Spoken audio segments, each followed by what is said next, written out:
like all the best players. When you're a top draft pick, you get drafted to one of the worst teams. So not saying that we are the worst team, but I'm just saying it's going to be take time for us to get better and be patient. I want the fans to like just be patient with us. Like it's going to take time. We're trying to get better every day and give us some grace. What happens when the face of a franchise sets her own team ablaze with a single interview?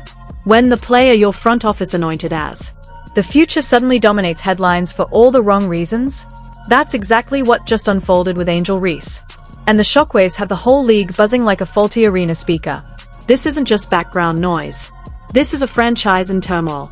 A locker room split down the middle. Veterans disrespected. An organization that mortgaged the future, only to get burned in the present. It's the slow-motion wreck of a team that handed the wheel to a star who never learned to navigate traffic. Meanwhile, in Indiana, Caitlin Clark is steadily building something real, with patience, professionalism, and receipts. But first, let's rewind to the moment that blew the roof off Chicago.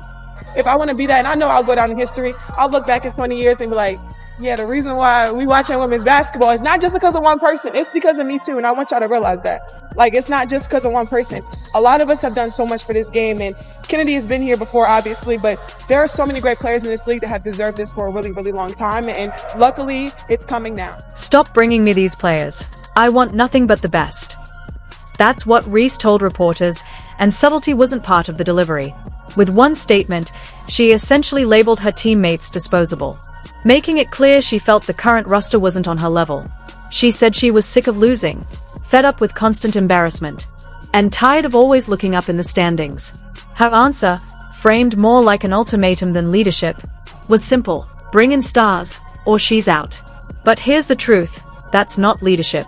That's entitlement lit up in flashing neon. Leaders bring people together. They take responsibility. They admit their mistakes, then work to fix them. Reese skipped every step and went straight to public humiliation, effectively telling her front office, replace these teammates or lose me. Now imagine being a rookie grinding for 10 minutes of playing time, only to wake up and see the face of your franchise say you don't belong. That's not culture building, it's culture demolition, in broad daylight. The fallout inside Chicago's locker room was instant and ugly. Reports say every player saw the comments, and anger spread like wildfire. Things got so heated management had to call an emergency meeting, just to stop the season from unraveling. That's not leadership. That's full-blown damage control. And the clearest sign of all? The team didn't rally behind Reese. They rallied around the idea that she was the problem.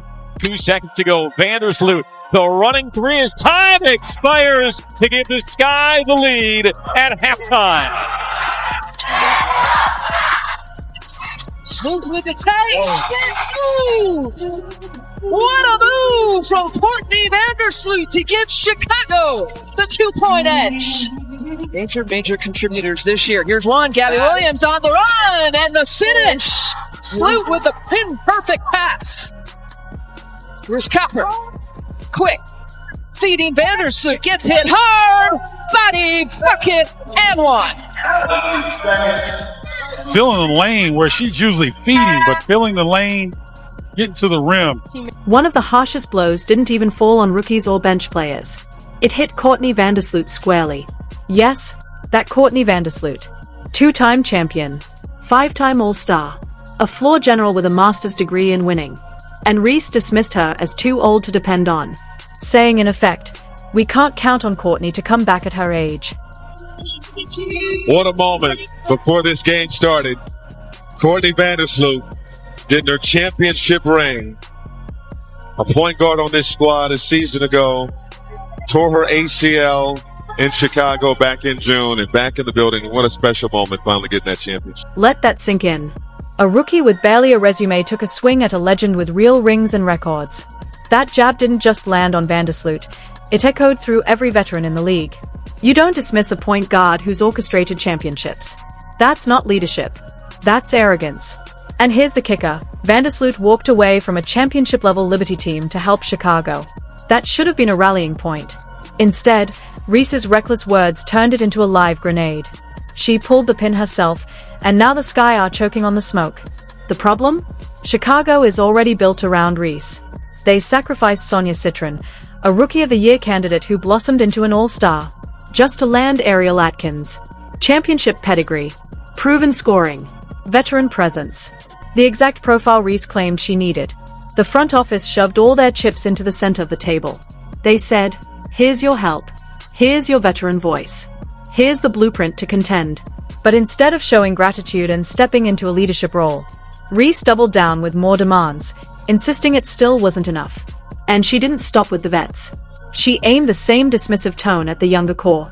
Haley Van Lith, Rachel Banham, even Atkins herself, sending the message that none of them were good enough to carry a playoff run. The fallout was instant. Veterans felt disrespected.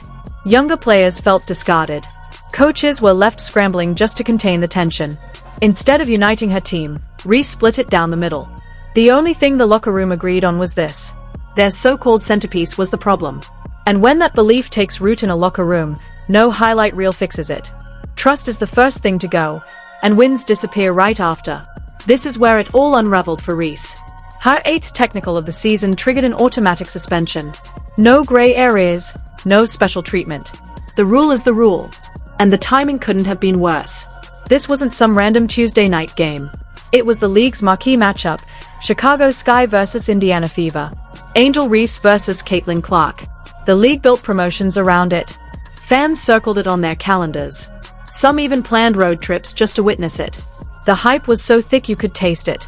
And yet Reese managed to take herself off the stage entirely, removing her own name from the spotlight on the biggest night her team had. And watching the bottom of your screen.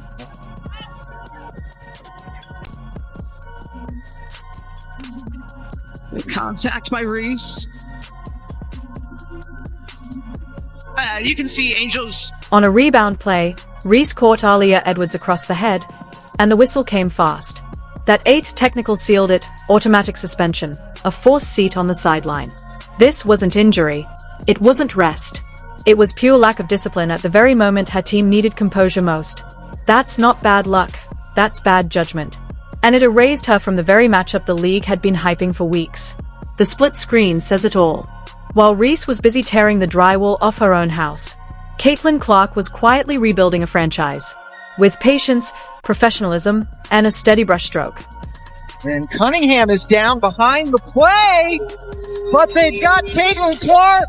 It's very coolly. Two players with incredible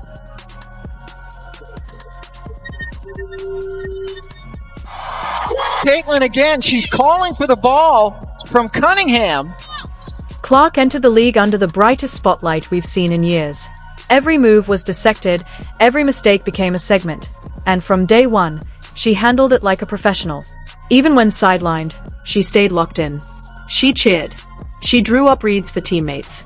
She praised opponents in public and kept her locker room calm. When Reese was injured, she stayed home. No voice on the bench. No steadying presence for a young roster. No glue to hold the group together. Clark, meanwhile, gave her team gravity even in street clothes. And that contrast isn't small, it's a canyon. You see it on every possession. With Clark running the show, Aaliyah Boston dominates the paint with freedom. Kelsey Mitchell steps into shots with confidence. Sophie Cunningham finds the corners right on time. Clark doesn't just score. She bends the geometry of the court for everyone in her jersey. And the results? Indiana has gone from lottery talk to playoff locks. With sold-out crowds, record attendance, and sponsors sprinting back to join the ride. Meanwhile, Chicago looks stuck in survival mode, limping through a 10-win, 30-loss season, filled with drama at breakfast, lunch, and dinner. Fans are already wondering if the front office regrets betting their rebuild on a player who dodges accountability. The harshest truth? Sometimes the sky looks sharper without Reese.